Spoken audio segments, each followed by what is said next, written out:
오늘은 5월 12일 수요일입니다. 이제 다 함께 기도하심으로 수요 기도회를 시작하겠습니다. 살아계신 아버지 하나님, 은혜와 사랑을 감사합니다. 지난 3일 동안도 은혜 가운데 저희들을 지켜주시고 오늘 수요 예배로 하나님 앞에 예배하게 하시니 감사합니다. 주님의 말씀을 사모해서 예배 자리에 앉았사오니 주님께서 저희들을 만나주시고 은혜를 허락하여 주시옵소서. 날마다 주님의 말씀을 묵상하고 기도함으로 주님을 만나게 하시고 주님과 동행함으로 때를 따라 주시는 하나님의 은혜를 경험케 하여 주시옵소서. 이 시간도 함께하여 주시길 원하며 예수님의 이름으로 기도드리옵나이다. 아멘. 오늘 우리에게 주시는 하나님의 말씀은 마태복음 14장 22절에서 36절까지 말씀입니다. 제가 봉독해 드리겠습니다. 예수께서 즉시 제자들을 재촉하사 자기가 무리를 보내는 동안에 배를 타고 앞서 건너편으로 가게 하시고 무리를 보내신 후에 기도하러 따로 산에 올라가시니라. 저물매 거기 혼자 계시더니 배가 이미 육지에서 술이나 떠나서 바람이 거스름으로 물결로 말미암아 고난을 당하더라.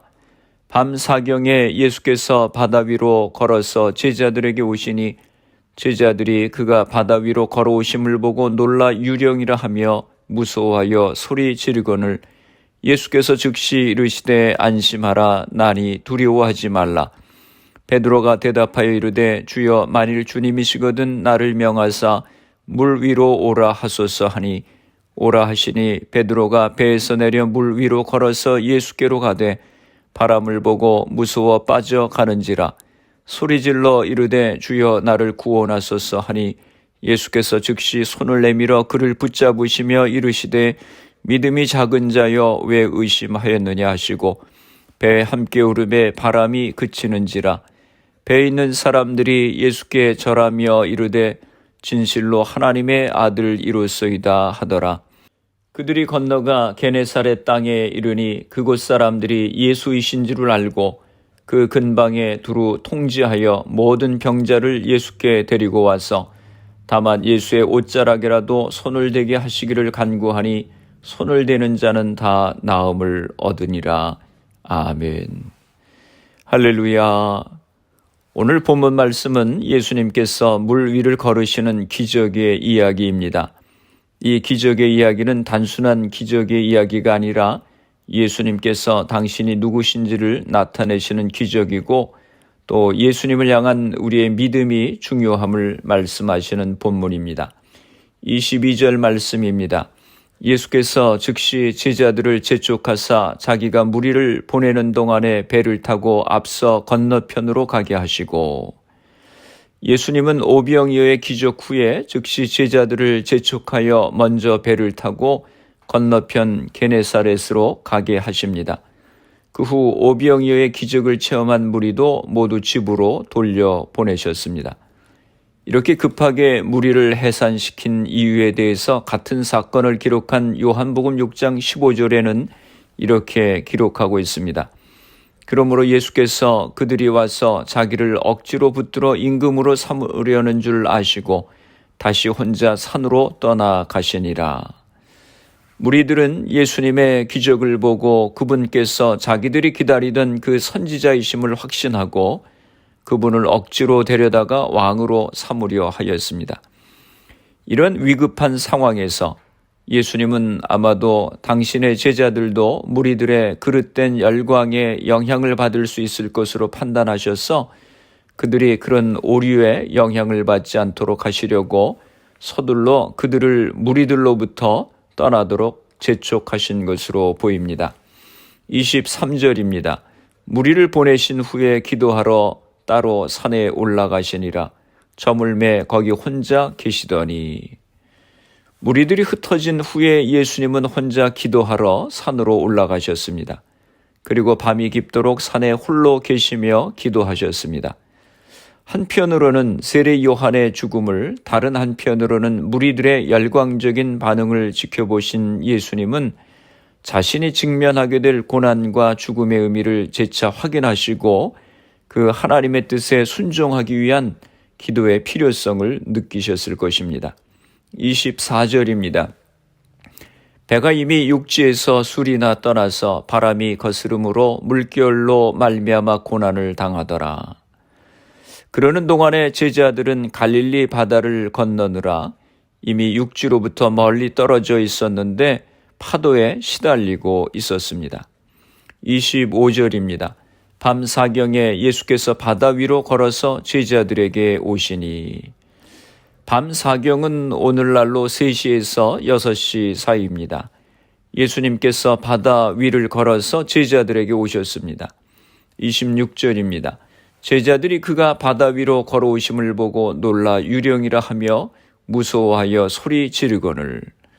제자들은 바다 위를 걸어오시는 예수님을 알아보지 못하고 유령이라고 무서워 소리를 질렀습니다. 제자들은 물 위를 걸어오시는 분이 예수님이신 것을 생각도 못했습니다. 물 위를 걸어오시는 예수님을 두 눈으로 보면서도 베드로는 믿을 수 없었던 것입니다. 다른 제자들도 마찬가지였습니다. 베드로와 제자들은 불과 몇 시간 전에 한 어린아이가 가져온 보리떡 5개와 물고기 2마리로 5,000명이 배불리 먹는 기적을 체험했습니다. 그런데 지금 주님이 물 위를 걸어오시는 새로운 기적 앞에서 그들은 또다시 불신앙에 빠져 당황하고 두려워한 것입니다. 우리도 막상 예수님이 오실 때, 예수님을 영접하지 못하고 막상 주님이 기적을 일으키실 때 그 기적을 믿음으로 받아들이지 못하는 것은 아닐까 하는 생각이 듭니다. 27절입니다. 예수께서 즉시 이르시되 안심하라 나니 두려워하지 말라. 예수님께서 제자들이 몹시 놀라자 그들에게 말씀하십니다.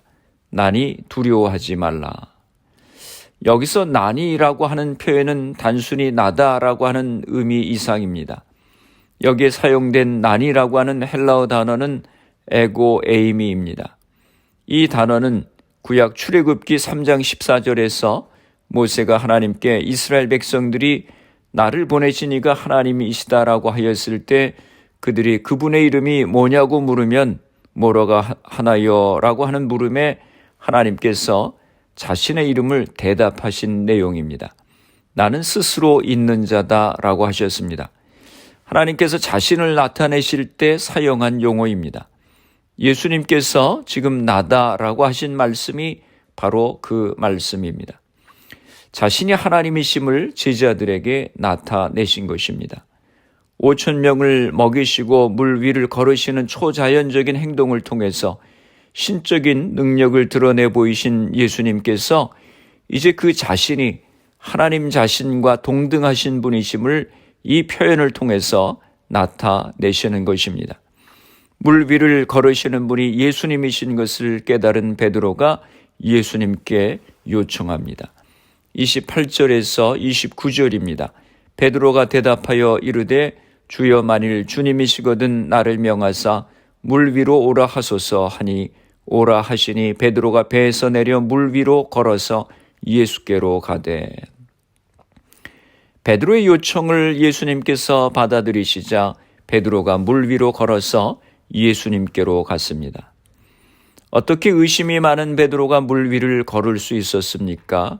첫째는 말씀의 능력 때문입니다. 예수님께서 물 위로 걸어오라고 말씀하셨습니다. 말씀이 있었기 때문에 그 말씀에 근거하여 행동했을 때 베드로는 물 위를 걷는 기적을 체험하게 된 것입니다. 또 베드로가 물 위를 걸은 것은 예수님이 물 위를 걸으시니 나도 물 위를 걸을 수 있다고 생각했기 때문이 아니었습니다. 걸어오라는 예수님의 말씀이 있었고 그 말씀을 의지하여 물 위로 발을 옮겼기 때문에 그렇게 된 것입니다. 이것은 자기 신념이나 생각과는 다른 것입니다. 베드로가 어느 날 밤이 맞도록 고기 한 마리 잡을 수 없었을 때 예수님께서 그물을 깊은 데로 던지라고 말씀하셨습니다. 베드로는 말씀을 의지하여 그물을 던지리이다 하고 고기를 잡았는데 그물이 찢어지도록 많은 물고기를 잡았습니다. 이것이 바로 말씀에 대한 신뢰입니다. 내가 추측하고 내가 생각하고 이렇게 될 것이다 라고 자기 최면을 건 것이 아니었습니다. 하나님의 말씀이 있었고 그 말씀은 곧 능력이기 때문에 거기에 순종했을 때 물 위를 걸을 수 있었던 것입니다. 베드로가 물 위를 걸을 수 있었던 또 다른 이유는 풍랑을 보지 않고 물 위에 서 계신 예수님만 바라보았기 때문입니다. 예수님이 물 위에 서 계시다는 엄청난 사실 앞에서 베드로는 예수님만 바라보고 생각을 예수님에게만 집중하고 그 말씀을 의지하고 뛰어들어갔을 때 놀랍게도 물 위를 걷게 되었습니다. 우리는 세상 환경을 떠나서 살 수 없고 또 무시할 수도 없습니다. 그러나 환경보다 더 크신 예수님을 바라볼 때, 세상보다 더 크시고 문제보다 더 크신 예수님을 바라볼 때 우리의 삶에서 이런 놀라운 기적을 경험하게 될 것입니다. 30절과 31절 말씀입니다. 바람을 보고 무서워 빠져가는지라 소리질러 이르되 주여 나를 구원하소서 하니 예수께서 즉시 손을 내밀어 그를 붙잡으시며 이르시되 믿음이 작은 자여 왜 의심하였느냐 하시고, 베드로는 예수님의 권위적 명령을 듣고 그것을 믿고 순종했습니다. 그럴 때 그는 물 위를 걸을 수 있었습니다. 그런데 거센 바람이 불어 닥치는 것을 본 베드로는 갑자기 예수님께 대한 믿음을 잃어버리고 무서워했습니다. 그 결과 그는 물속에 빠졌습니다. 우리가 신앙생활 하면서 은혜 받으면 주님의 교회와 성도들을 섬기게 됩니다. 누가 뭐라고 해도 섭섭해하지 않고 조건 없이 봉사하고 감격스럽고 감사합니다. 이것이 바로 물 위를 걸어가는 신앙입니다. 그런데 어느 날 갑자기 모든 것이 섭섭해지기 시작합니다. 모든 것이 불만스럽고 불쾌합니다. 화가 납니다. 따지기 시작합니다. 나만이 하나님을 잘 믿는 것 같고 다른 사람은 그렇지 못한 것 같아서 정죄하기 시작합니다. 이것이 바로 물에 빠지고 있다고 하는 증거입니다. 감사를 잃어버렸다고 하는 것, 불평이 생기기 시작했다고 하는 것은 물속으로 빠지고 있다고 하는 것을 의미하는 것입니다. 믿음이라고 하는 것은 예수님의 능력에 대한 인격적인 의존입니다. 따라서 이 의존의 강도는 상황에 따라서 달라질 수 있습니다. 문제는 이 믿음의 정도를 환경의 변화에 상관없이 어떻게 일정하게 유지할 수 있느냐 하는 데 있습니다. 베드로는 바람이 불어오는 것을 보고는 믿음을 잃어버렸습니다. 파도 속에서도 예수님을 바라보고 있었을 때는 물 위를 걸을 수 있지만 예수님의 시선을 놓쳤을 때는 현실로 돌아가게 된다고 하는 것입니다. 예수님께서 물에 빠진 베드로를 건져주시면서 이렇게 말씀하십니다. 믿음이 적은 자여 왜 의심하였느냐. 베드로는 일단 믿음을 가지고 물 위에 첫 발을 내디뎠습니다. 하지만 위험이 닥쳐올 때 그 믿음을 잃고 빠지고 말았습니다. 이것이 오늘 우리들의 믿음의 모습이기도 합니다. 32절입니다. 배에 함께 오름에 바람이 그치는지라. 예수님께서 물 위를 걸으신 기적이 풍랑 중에 첫 번째 기적이라면 배에 오르시자마자 즉시 바람이 그친 것은 두 번째 기적입니다. 그치는지라라고 하는 헬라어의 의미는 만물의 주인이신 그리스도에 의해서 잠잠케 된 것을 의미하는 것입니다. 구약 성경에 보면 바다를 잔잔케 하시는 분은 오직 하나님뿐이십니다. 그래서 욥기 26장 11절에 이렇게 말씀합니다. 그가 꾸짖으신 즉 하늘 기둥이 흔들리며 놀라느니라. 그는 능력으로 바다를 잔잔하게 하시며 지혜로 라합을 깨뜨리시며. 구약 성경의 여러 곳에서 하나님께서 자연을 다스리시는 모습을 기록하고 있습니다. 그런데 본문에서 예수님께서 바다를 잔잔케 하시는 것은 하나님의 능력을 보여주고 계시는 것입니다. 33절입니다. 배에 있는 사람들이 예수께 절하며 이르되 진실로 하나님의 아들 이로소이다 하더라.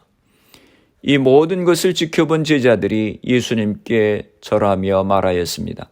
참으로 주님은 하나님의 아들이십니다.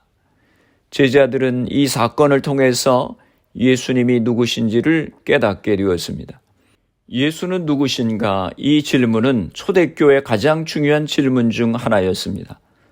예수님이 물 위를 걸으시고 바다를 잔잔케 하시는 기적을 통해서 예수님이 누구신지를 나타내신 것입니다.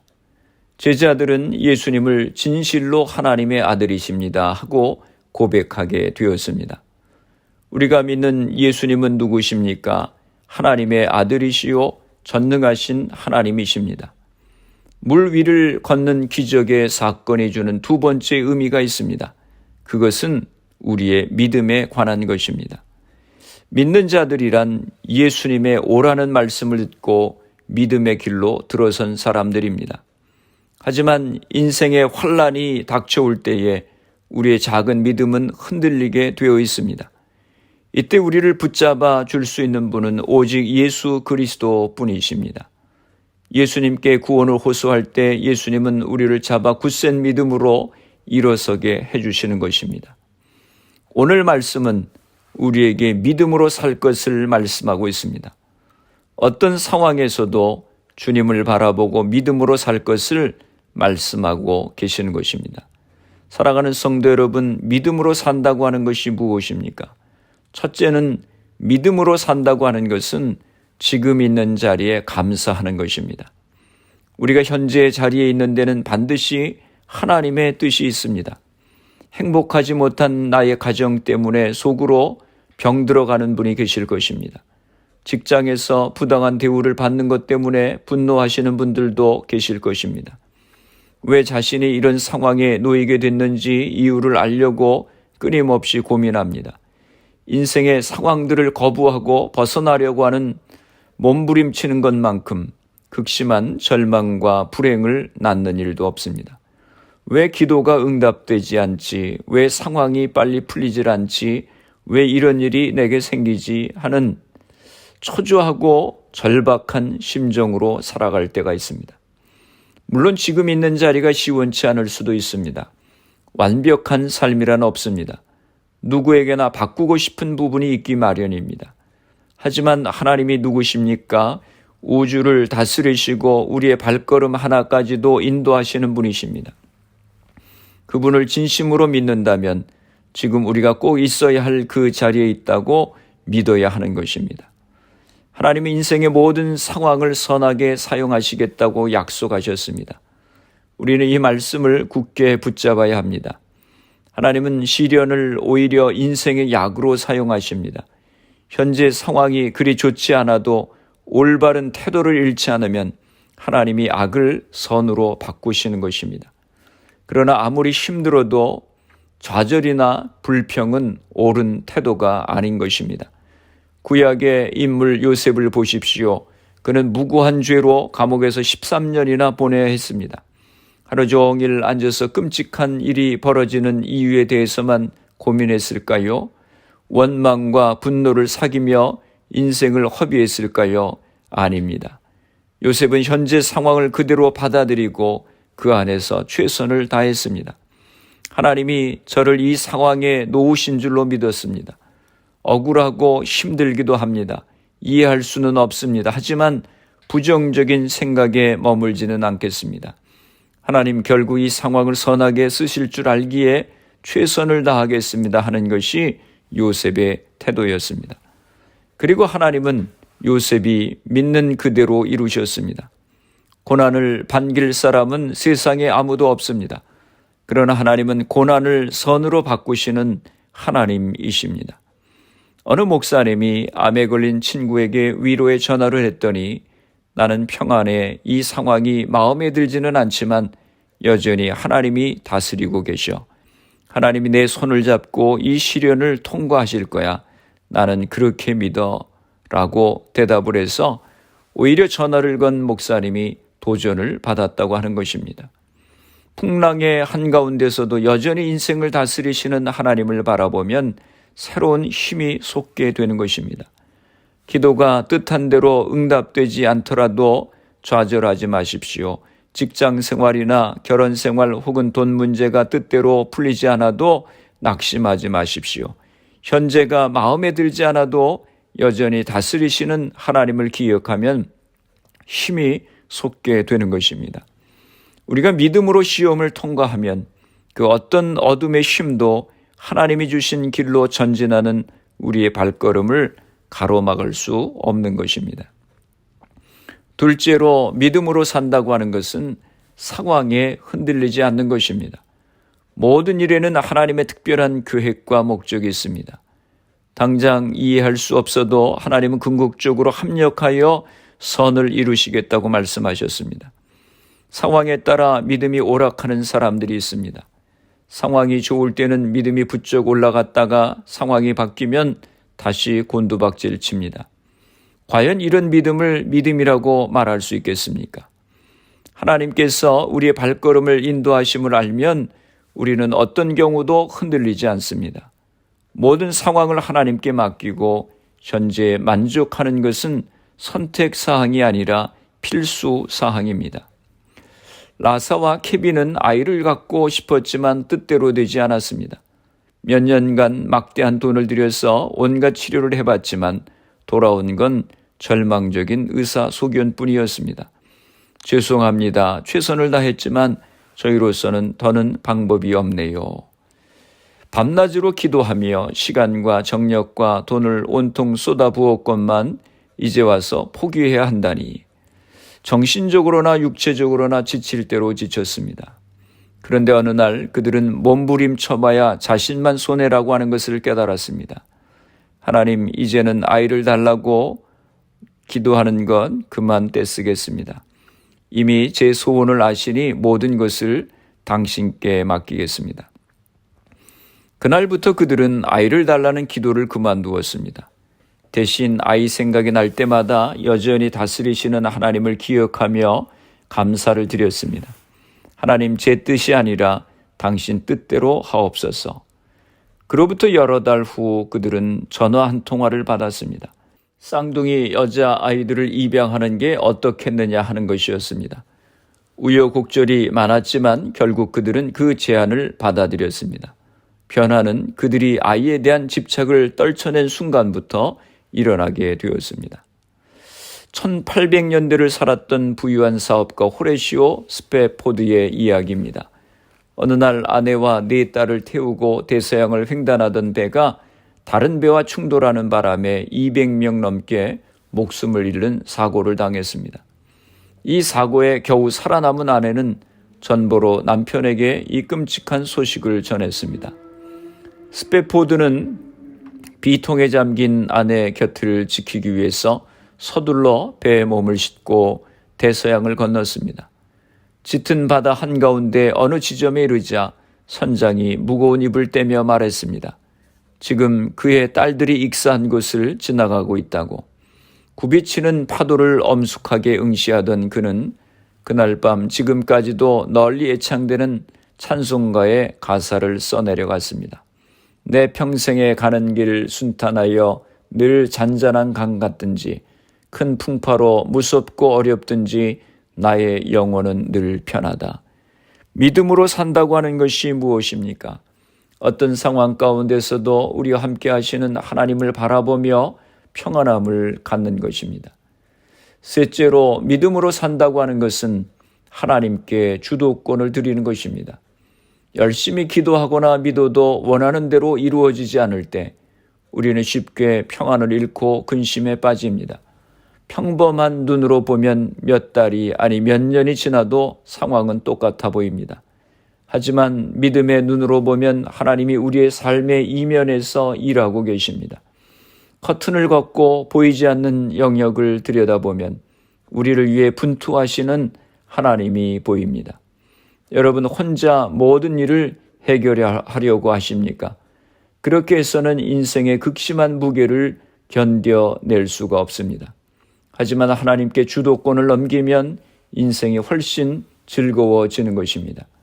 내 눈에는 보이지 않지만 하나님이 일하고 계신 게 확실해. 우리 아이가 자꾸 곁길로 가긴 하지만 옳은 길로 돌아오는 건 시간 문제야. 나와 내 집은 주님만을 섬기겠어. 이와 같이 믿음의 태도를 잃지 않으면 하나님이 우리의 인생을 책임지시는 것입니다. 문제가 끊이지 않고 매번 우리의 뜻과는 정반대 상황이 펼쳐져도 꿋꿋이 하나님을 믿어야 합니다. 하나님의 손안에는 이미 답이 있습니다. 하나님은 처음부터 끝까지 모든 것을 아십니다. 우리가 앞으로 당할 모든 시련, 우리가 견뎌야 할 모든 고난을 훤히 꿰뚫고 계십니다. 그리고 각 상황에 맞는 해법을 이미 예비해 놓으셨습니다. 미리 탈출구를 만들어 두셨습니다. 사랑하는 성도 여러분, 믿음으로 산다고 하는 것이 무엇입니까? 나의 인생의 주도권을 하나님께 드리는 것입니다. 상황이 어렵더라도 여전히 하나님이 다스리시며 계획대로 이루어가고 계심을 믿는 것입니다. 프랑스의 작가 생텍쥐베리는 나치 독일의 점령하에서 고난과 슬픔의 시련기를 보내면서 희망과 꿈을 상실한 프랑스인들을 위하여 어린 왕자라고 하는 책을 썼습니다. 여기에서 그는 사람들이 외적인 눈을 가지고 있지만 진정으로 보아야 할 것을 보지 못하고 있다고 지적을 하며 다음과 같은 이야기를 했습니다. 내 비밀은 이것이야. 아주 간단한 거지. 마음으로 보는 거야. 본질적인 것은 눈으로 보기 어렵거든. 그런 것들은 마음으로 보아야 해. 우리 그리스도인들은 본질적인 것을 볼 수 있는 눈을 가지고 있습니다. 그것은 외견상의 눈이 아닙니다. 그것은 믿음의 눈입니다. 우리가 주위를 돌아볼 때 보이는 것이 슬픔과 좌절과 고난의 연속이라고 해도 믿음의 눈을 뜨고 주위를 돌아본다면 우리는 그것을 통하여 가장 커다란 슬픔 속에서도 큰 기쁨을, 가장 비참한 불행 속에서도 자고의 행복을, 가장 비통한 좌절 속에서도 높은 희망을 발견하게 되는 것입니다. 오늘 여러분은 어떠십니까? 하나님을 믿는다고 하지만 늘 불평하고 원망하고 사십니까? 하나님을 믿는다고 하지만 평안이 없으십니까? 하나님을 믿는다고 하지만 하나님이 지금도 나를 위하여 일하고 계심을 모르십니까? 믿음은 바라는 것들의 실상이요 보지 못하는 것의 증거라고 했습니다. 믿음은 하나님 안에서 미래에 대한 확신을 갖는 것입니다. 믿음으로 산다고 하는 것은 지금의 자리에서 감사하는 것입니다. 믿음으로 산다고 하는 것은 어떤 상황 가운데서도 흔들리지 않고 평안함을 갖는 것입니다. 믿음으로 산다고 하는 것은 나의 삶이 아무리 어렵더라도 여전히 하나님이 다스리심을 믿고 하나님께 주권을 드리는 것입니다. 이와 같이 믿음으로 사셔서 하나님께서 여러분을 위하여 예비하신 하늘의 신령한 복을 누리며 살아가시기를 주님의 이름으로 축원합니다. 기도하겠습니다. 살아계신 아버지 하나님, 은혜와 사랑을 감사합니다. 제자들은 몇 시간 전에 오병이어의 기적을 경험하였으면서도 물 위를 걸어오시는 예수님을 보고는 믿지 못했습니다. 우리의 사고의 상식의 틀에 주님을 제한하고 그것을 벗어나면 의심하는 저희들을 긍휼히 여겨 주시옵소서. 주님을 바라보고 물 위를 걷던 베드로가 큰 파도를 보며 두려움 가운데 물에 빠졌던 것 같이 저희들도 주님을 바라보고 믿음 가운데 산다고 하면서도 온전히 주님만 바라보지 못하고 환경을 바라보고 불신앙 가운데 살아갈 때가 많이 있음을 고백합니다. 주님, 저희들을 긍휼히 여겨 주시옵소서.